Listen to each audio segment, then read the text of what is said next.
Yo, what's up, fight fans? AJ here. Yeah, I know what I do. Talk boxing and everything in boxing. And since the last couple videos I put out, you know, I told you I was going to be a little bit more consistent. But I seen a lot of people been asking me about Román González and how I feel about his performance against Carlos Cuadras that happened Saturday night, man. And it was a hell of a fight, man. And Carlos Cuadras, I thought Carlos Cuadras won the fight. Obviously, I thought Carlos won the motherfucking fight. It is not that I'm hating on Román González, because Román González is an excellent fighter. When he fighting those small guys, 112 and down, Román González got a lot of skills. But to call a man #1 pound for pound in the world, it's fucking facetious. It's bullshit. Román González is not the #1 pound for pound fighter in the world. And out of all the names throughout the last 30 years in boxing, Román González has to be the weakest name to top the fucking pound for pound charts. And I know why he's on top of the fucking pound for pound charts, but a lot of you guys don't know because y'all don't do the motherfucking research. Guys like Dougie Fisher, the people that the boxing community, the Dan Raphaels of the world, y'all put so much belief into these people because they write the articles that the casuals read. They're head editors in the magazine, they on ESPN, so they could feed y'all bullshit. And Román González has been planned by HBO and by Ring Magazine to be where he's at way before this motherfucking couple past years has even passed where he's been able to get to top pound for pound in the world. Román González, personally, he's moved up. He's won in 4 divisions, smaller divisions, but he ain't beat nobody. In his first fight against somebody, Carlos Cuadras, because all other guys he beat that had super losses on their motherfucking records. He fought Edgar Sosa. The motherfucker had 8 losses, and they said that was going to be a competitive fight for him. And honestly, he blew through Edgar Sosa. And watching the fight, I seen Román González does a lot of things that can't qualify him as being pound for pound, but pound for pound is more than just a fighting style.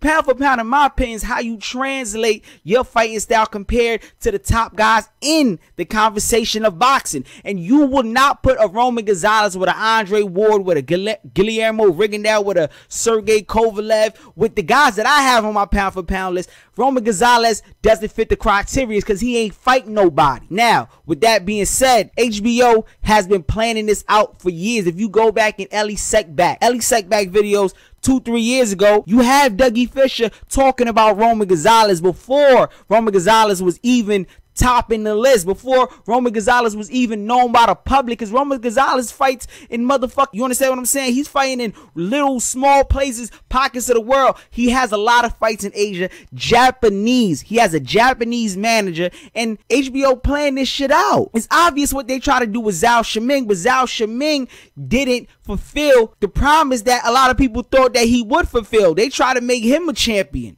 but HBO is trying to capture the Asian audience. That's why they having fights in Macau, China, and that's why they try to put their money behind smaller fighters like the Lomachenkos, like the Román González's of the world, and the Zhao Shimings. Because China is the market that HBO's been trying to tap into. They tapped into it with Manny Pacquiao, and that's what they're trying to move towards, and that's why they're trying to make Román González a name in boxing, which he doesn't deserve to be on top of a list filled with guys that actually have to fight motherfuckers that are dangerous and that are vicious. And he fought his first dangerous opponent, and the motherfucker got lumped up, bruised up. The motherfucker out here looking like Martin, the bump face Martin, if y'all remember that shit. And Román González, man, he does a lot of good things, but the boy isn't pound for pound #1. And just to prove that he isn't pound for pound #1, you can look at the list of guys that have been #1. You're talking about the Floyd Mayweather Jr.'s of the world. You're talking about the Manny Pacquiao's of the world, the Bernard Hopkins, the Oscar De La Hoyas. You're talking about Roy Jones Jr.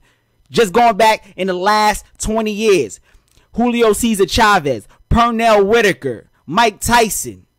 Where the fuck does Román González's name resonate out of all those legends that have been able to top the charts of pound for pound? I'm gonna wait and y'all could give me a motherfucking answer. It doesn't resonate. And that's the problem with HBO. That's why HBO has been losing the trust of the boxing community. That's why they aren't doing what they're doing in the boxing community like they used to when Showtime is taking over, because they are selling us bullshit and they're slandering Showtime and Al Heyman fighters, because these guys are actually cashing in on what they're supposed to be doing. These guys are winning world championships. Look at the Robert Easter Jr.'s. Look at the Charlo brothers. Look at the Keith Thurmans of the world. Look at the Danny Garcias. All of Al Heyman and the Showtime fighters, no matter what people want to say, they're not fighting nobody. They are fighting somebody. And HBO right now, they're putting all their money behind Gennady Golovkin and Román González and are trying to package them as the best fighters in the world. And due to the fact that they have the boxing media in their back pocket, they can do that effectively. But I know what they're doing. They're trying to further their reach in the Asian market by picking the smaller guys that are more fan friendly for Asian consumers, like the Manny Pacquiao's, like the Román González's, and like the Lomachenko's, and like the Zhao Shimings. And it's obvious what they're trying to do, but I don't want you people to be fooled. Román González is the worst number one pound for pound fighter. Number one pound for pound fighter in the history of the pound for pound list. And Dougie Fisher should be ashamed of his motherfucking self. Terrible. It's terrible what the fuck a little bit of change will make a motherfucker do. Try to confuse the fucking world. But it's AJ Knows Boxing, and I'm out. 1.